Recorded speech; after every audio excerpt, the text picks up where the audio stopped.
ជំរាបសួរលោកគ្រូខ្ញុំនិយាយអំពីគ្រប់ហើយនិង permission នៅក្នុង Ubuntu អញ្ចឹងដំបូងដើម្បីចូលដល់ប្រធានរបស់យើងខ្ញុំត្រូវការ connect SSH ចូលទៅកាន់ server របស់យើងវាយឈ្មោះ user របស់យើង IP address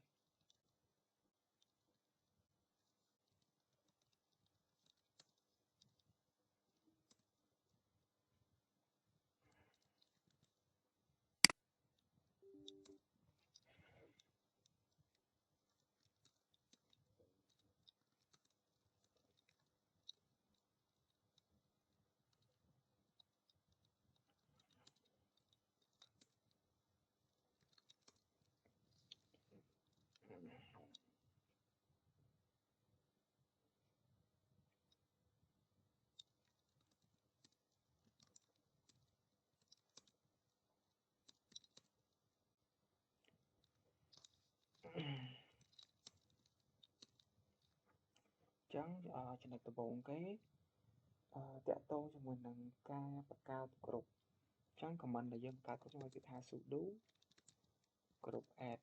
ហើយក្រុមរបស់យើងមានឈ្មោះថា developer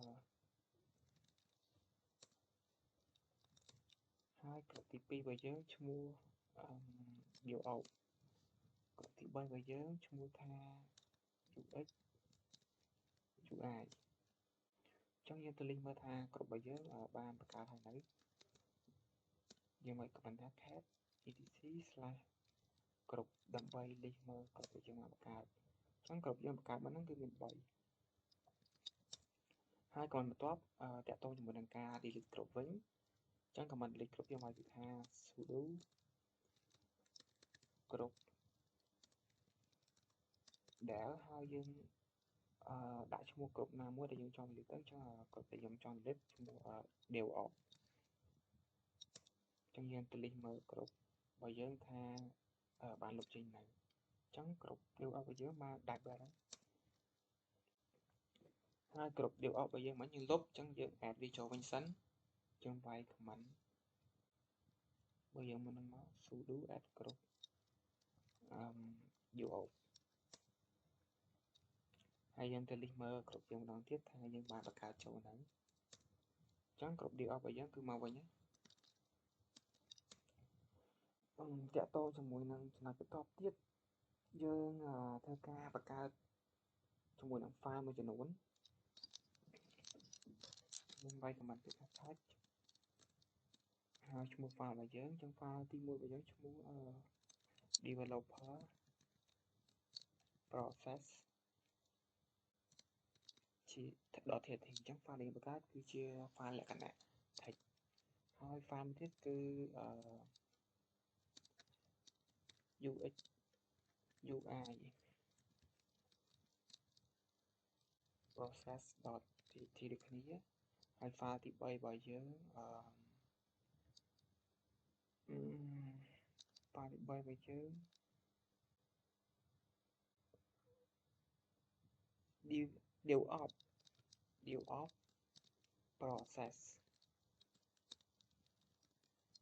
devops process .tt ដូចគ្នាអញ្ចឹងយើងទៅលេខមើលថា file របស់យើងបានបង្កើតនៅអញ្ចឹងរបៀបនៃការលេខហ្នឹងយើងលេខយកប្រភេទជា file txt អញ្ចឹងយើង select យកទាំងអស់គ្រប់ file txt ls .l select ទាំងអស់ txt អញ្ចឹងគឺយើងឃើញនេះ file ដែលយើងបង្កើតមកហ្នឹងគឺមាន3ហ្នឹងអញ្ចឹងក៏មិនបន្ទាប់មកទៀតគឺយើងដាក់ permission ទៅឲ្យ file របស់យើងអញ្ចឹងដើម្បី set permission ឲ្យយើងវាយ command ថា chmod ហើយយើងបោះ permission ទៅឲ្យ text ទាំងអស់អញ្ចឹងគ្រប់ text ទាំងអស់ដែលយើងបង្កើតមិញហ្នឹងគឺមាន3ហ្នឹងយើង select បោះទៅឲ្យទាំងអស់ហ្មងគឺ755ហ្នឹងគឺយើងឲ្យសិទ្ធ owner គឺ full access ចំណែកឯ user ឬក៏គ្រប់មានសិទ្ធិក្នុងការ read ហើយនិង execute អញ្ចឹង យើងទៅលីសមើលថាយើងក្រោយពីដាក់permission ហើយវាផ្លាស់ប្ដូរអីខ្លះអញ្ចឹង ls ls.l អញ្ចឹងយើងឃើញនេះវាប្រែប្រួលហើយ owner គឺ full access ចំណែកឯgroup ឬក៏ user គឺគាត់មានសិទ្ធិក្នុងការ read និង execute អញ្ចឹងបន្ទាប់មកទៀតយើងនឹង set owner group ទៅឲ្យ file ទាំង3ហ្នឹងអញ្ចឹងដើម្បី set owner group ហ្នឹងយើងធ្វើការវាយ command sudo chown ហើយយើងចង់ដាក់ទៅ owner group មួយណាអញ្ចឹងក្រុមរបស់យើងគឺមាន3មួយហ្នឹងអញ្ចឹងដំបូងគេយើងឲ្យទៅ owner group developer បន្ទាប់មកគឺឈ្មោះ file របស់យើង developer process.txt អញ្ចឹង owner group របស់យើងគឺយើងដាក់មកប៉ុណ្ណឹងទី2គឺយើងដូរ owner group ទៅលើ DevOps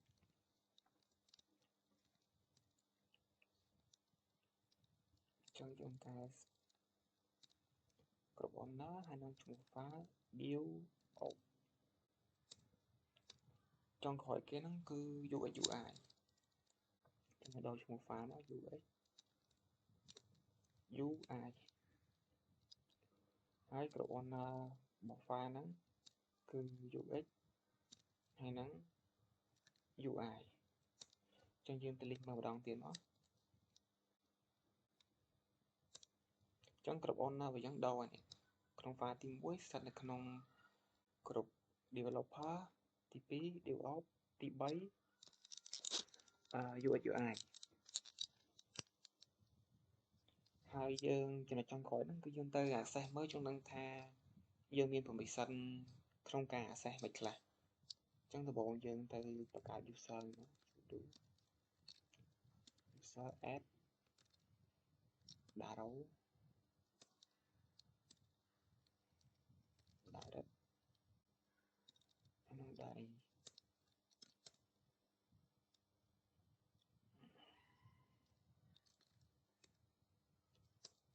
ក្រោយពីយើងកើត user ទាំងអស់ហ្នឹងហើយយើងធ្វើការ add user ហ្នឹងចូលទៅក្នុង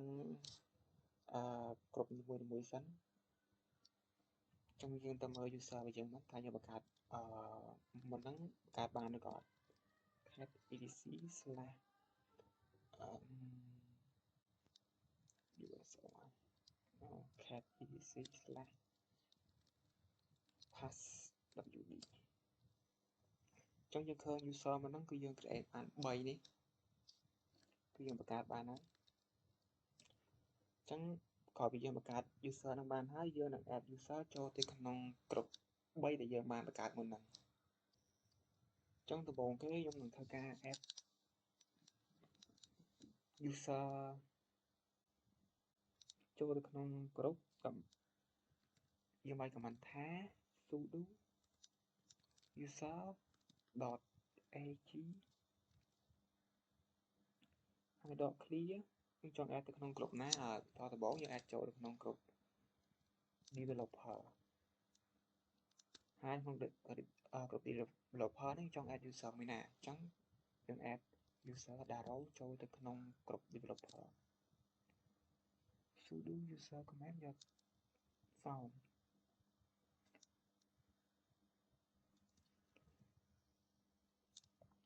sudo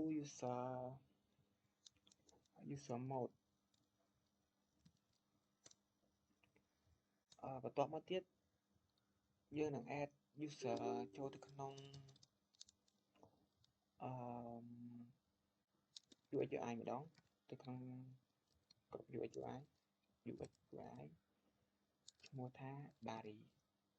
ចង់ពួកគាត់ទាំងពីរហ្នឹងគឺនៅក្នុង group ផ្សេងៗគ្នាអញ្ចឹងក្រោយពីការយើង add user ហ្នឹងហើយយើងធ្វើការ access ទៅ user ហ្នឹងសាកsudo sudo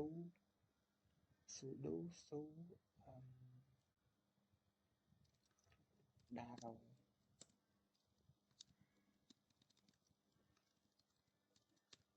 ចឹងយើងបាន access ចូលទៅដល់ក្នុង user daro ហ្នឹងហើយ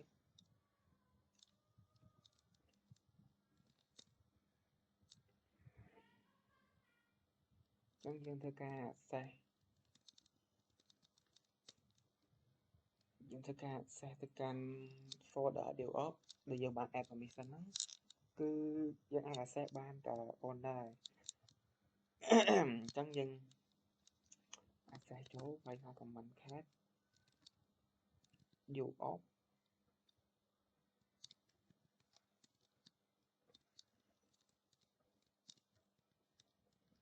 process DevOps process.tt ចឹងគឺយើងអាច access បានដែរគឺយើងជាប់ permission អញ្ចឹង permission deny